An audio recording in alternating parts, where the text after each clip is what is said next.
कुल मिलाकर पूरे महाराष्ट्र में इस वक्त सियासत उबाल मार रही है और सवाल पूछे जा रहे हैं और सबसे बड़ा सवाल यही है कि आखिर अबू आजमी की गिरफ्तारी कब होगी। रिपोर्ट देखिए।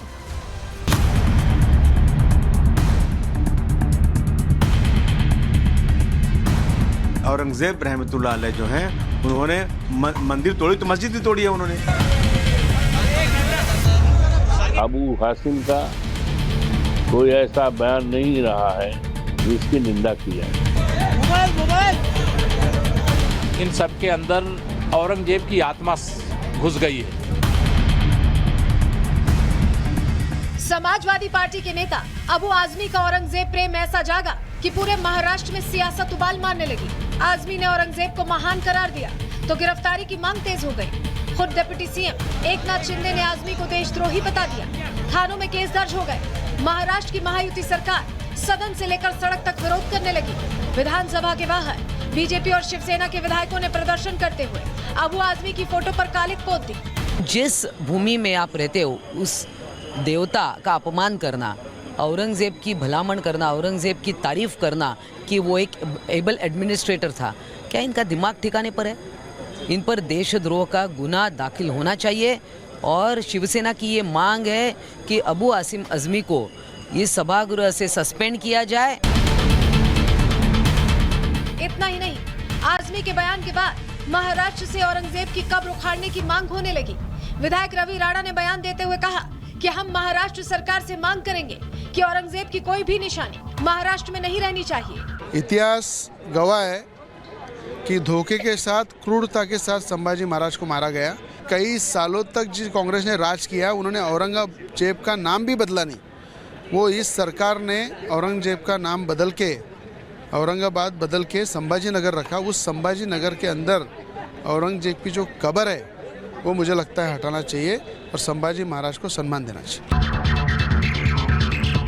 आजमी के बयान पर हंगामा बढ़ा तो खुद शिवसेना सांसद नरेश मास्के ने अबू आजमी के खिलाफ शिकायत दर्ज करा दी।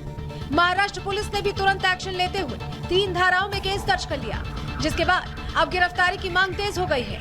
बीजेपी के नेता आरोप लगा रहे हैं कि वोट बैंक की राजनीति की वजह से इंडी गठबंधन के नेता औरंगजेब का गुणगान कर रहे हैं, जो कि दुर्भाग्यपूर्ण है। आप खुद ही सुनिए। मॉडर्न युग के औरंगजेब कौन है? राजनीति के मॉडर्न युग में औरंगजेब कौन है? मॉडर्न औरंगजेब एक ही व्यक्ति है जिसने अपने बाप को पार्टी से निकाल दिया। मुझे नाम लेने की जरूरत नहीं है, पूरे देश की जनता समझ जाएगी। हिंदुओं पर राक्षसी वृत्ति से अमानवीय अत्याचार करने वाले मुगल शासक औरंगजेब एक क्रूर हिंसक शासक थे। वोट बैंक की तुष्टीकरण की राजनीति के कारण इंडी गठबंधन के नेता उनका गुणगान कर रहे हैं।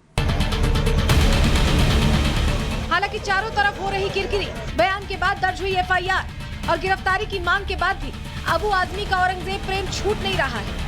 आजमी इसके बाद भी अपने बयान पर कायम दिखे और औरंगजेब का महिमा मंडन करते रहे।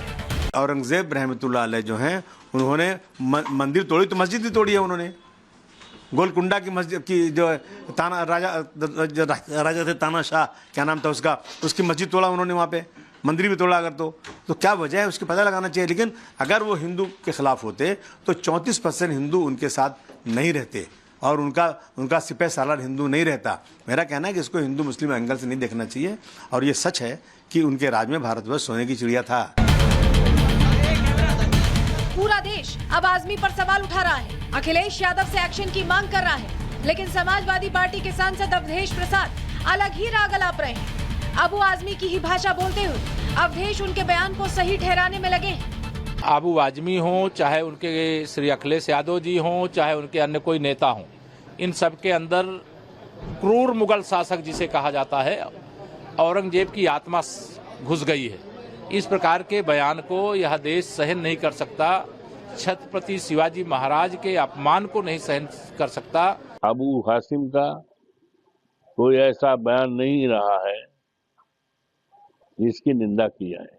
हमारे साथी, हमारी पार्टी के नेता ने जो टिप्पणी की है उसको ठीक से उप मुख्यमंत्री जो है नहीं समझ पाए, इसलिए वो इस तरह का अनर्गल बेबुनियादी बात कर रहे हैं।